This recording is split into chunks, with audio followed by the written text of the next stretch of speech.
మెదక్ జిల్లాలోని ప్రసిద్ధ పుణ్యక్షేత్రమైన ఏడుపాయల వనదుర్గా భవానీ అమ్మవారు ధవలవర్ణంతో దర్శనమిచ్చారు. అమ్మవారిని ఆలయ అర్చకులు మల్లెపూలు, సన్నజాజులు, లిల్లతో విశేషమైన అలంకరణ చేశారు. మరోవైపు తెల్లవారుజాము నుంచే మంచిరా నదిలో స్నానం ఆచరించి భక్తులు అమ్మవారిని దర్శించుకుని మొక్కులు చెల్లించుకుంటున్నారు.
सलक्षनाशाः सम्पूर्णकर्त्रीं महिषासनां शिवां मञ्जीरनीरस्वरघोषदीप्तां वनदुर्गमाम्बां शरणं प्रपद्ये।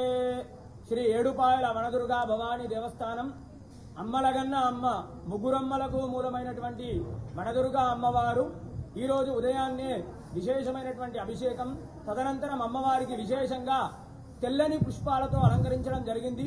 అదేవిధంగా పుష్పాలతో సహస్రనామార్చన కార్యక్రమం జరిగింది. ఈ యొక్క అమ్మవారిని ఈ యొక్క తెల్లని పుష్పాలతో పూజించడం వల్ల ఆరోగ్యము, అదేవిధంగా మనశ్శాంతి, సంతానము కలుగుతుంది. అదేవిధంగా ఈ యొక్క అమ్మవారిని దర్శించుకోవడం వల్ల సకల శుభాలు కూడా కలుగుతాయి. వనదుర్గా భవానీ మాతాకి జై.